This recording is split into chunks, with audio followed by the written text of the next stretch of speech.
All right, Salam Al-Marayati joins me. He's the president of the Muslim Public Affairs Council here in the United States. He joins us live from our Los Angeles bureau. How do you respond to what the president said? Well, absolutely. He's wrong. In fact, in 2017, the Trump administration rescinded a grant that was actually being offered by the Obama administration, the predecessor administration, of over $400,000 for a group called Life After Hate, which was supposed to be involved in prevention, intervention, and rehabilitation of white supremacists.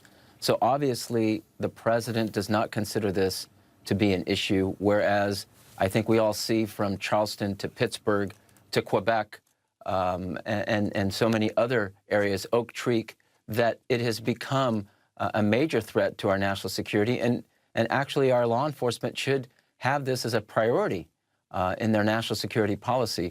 And there needs to be some more effort in terms of intervening with these individuals who are being radicalized and going down that path of violence.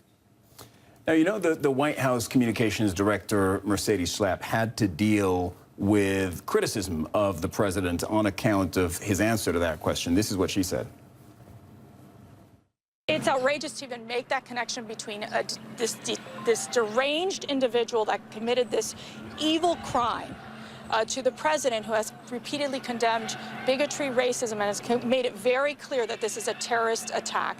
And we are there to support and stand with the people of New Zealand. All right, so the White House wants no part of this criticism. They say we've offered messages of support. You know, don't trace any of this back to us in any way, shape, or form.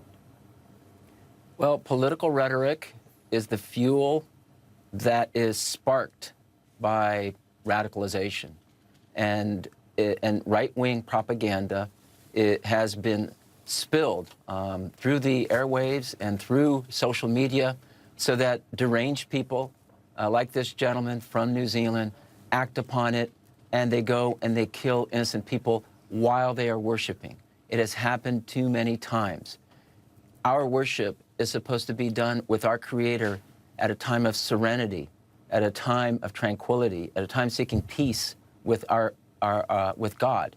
And yet you have individuals now who are coming in and spraying bullets on these worshipers. It's got to stop.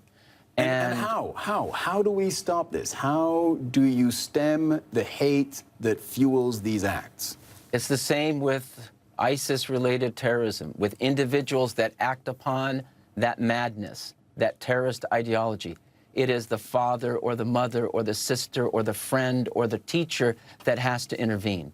So something has to be done about this. You can't just say that nobody's responsible. If there are conspiracy theories about Muslims, and they abound through our political rhetoric today, if nothing is being done with responsible speech to push back against the hate speech against Islam and Muslims, then I'm afraid we're going to have more situations like this.